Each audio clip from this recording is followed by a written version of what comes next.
राम मंदिर ट्रस्ट से 2 लोग निकाले गए। केडी तिवारी और बजरंग पाठक को हटाया गया है।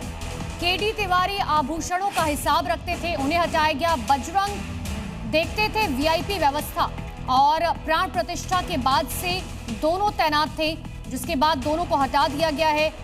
राम मंदिर चंदा चोरी मामले को लेकर लगातार जांच जारी है और इन सब के बीच में अब ये 2 नाम सामने आए। बड़ी और अहम खबर आपको बताते हैं। आज यूपी जापान इन्वेस्टमेंट मीट होनी है और जापान के सीईओ से मिलेंगे मुख्यमंत्री योगी आदित्यनाथ। देखिए, निवेश और सेमीकंडक्टर पर चर्चा होने जा रही है। ये यूपी के लिए बहुत बड़ी कामयाबी है। ग्रीन एनर्जी मैन्युफैक्चरिंग पर बातचीत होगी। 500 एकड़ की जापानी सिटी पर भी चर्चा होगी और इसकी वजह से उत्तर प्रदेश के अंदर निवेश के रास्ते खुलेंगे, जॉब्स के रास्ते खुलेंगे। मैन्युफैक्चरिंग, ग्रीन एनर्जी पर बातचीत होगी। 23 अगस्त तक चलने वाली इस मीट में जापान के 200 से अधिक उद्योगपति, सीईओ, बिजनेस लीडर्स और नीति निर्माता हिस्सा ले रहे हैं। पहली बार इतने बड़े पैमाने पे जापान का कोई डेलीगेशन इन्वेस्टमेंट की दृष्टि से भारत में आया है। सीईओ राउंड टेबल में उत्तर प्रदेश के लिए भविष्य के औद्योगिक अवसरों पर विशेष जोर रहेगा।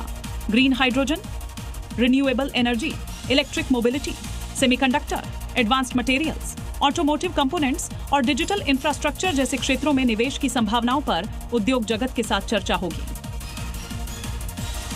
और सीएम योगी आदित्यनाथ के उत्तर प्रदेश को $1 ट्रिलियन की अर्थव्यवस्था बनाने के संकल्प की दिशा में आगे बढ़ रहे हैं। ऐसे में यह आयोजन विदेशी निवेश और वैश्विक औद्योगिक साझेदारी का एक महत्वपूर्ण कदम साबित हो सकता है। मिंडा कॉरपोरेशन यूपी में 2 महत्वपूर्ण परियोजनाएं विकसित कर रही हैं, जिसमें 1166 करोड़ का निवेश प्रस्तावित है, जिनसे करीब 6440 रोजगार सृजन की संभावना है। यूपी में औद्योगिक इकोसिस्टम को और विस्तार देने के लिए योगी सरकार ने यीडा को 500 एकड़ भूमि देने की योजना बनाई है। जापानी सिटी के माध्यम से बड़े उद्योगों के आसपास पूरी सप्लाई चेन विकसित करने की तैयारी है। यूपी जापान इन्वेस्टमेंट मीट में भविष्य की अर्थव्यवस्था से जुड़े क्षेत्रों को विशेष प्राथमिकता दी जाएगी।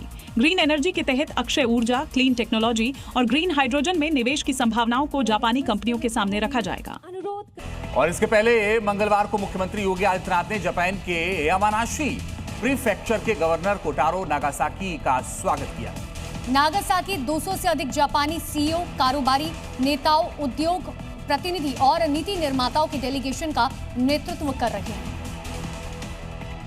5 दिवसीय कार्यक्रम की शुरुआत नई दिल्ली में जापानी प्रतिनिधिमंडल के सम्मान में आयोजित स्वागत रात्रि भोज से हुई।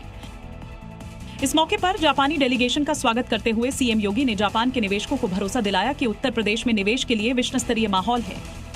यहाँ का बुनियादी ढांचा, कुशल प्रतिभा और निवेश अनुकूल नीतियां जापानी कंपनियों को निवेश के लिए आकर्षित करेंगी। सीएम योगी की कोशिश उत्तर प्रदेश को $1 ट्रिलियन की अर्थव्यवस्था बनाने की है।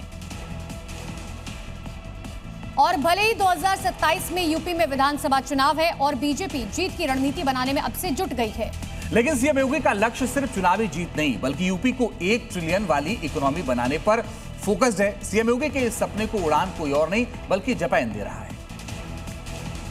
योगी ने यूपी को $1 ट्रिलियन वाली इकोनॉमी बनाने की दिशा में काम 2017 में सत्ता संभालते ही शुरू कर दिया था। प्रदेश की साल दर साल बढ़ती जीडीपी में इसकी झलक भी दिखने लगी थी, जो अब बढ़कर 40 लाख करोड़ यानी आधे $1 ट्रिलियन तक पहुंच भी गया है। और अब इसी कड़ी में योगी लाने वाले हैं जापान से भारी भरकम निवेश, जिसके लिए किया जा रहा है यूपी जापान इन्वेस्टमेंट का मीट आयोजन। 18 से 23 अगस्त तक चलने वाली इस मीट में दिल्ली के साथ ही यूपी के कई शहरों में बैठकें होंगी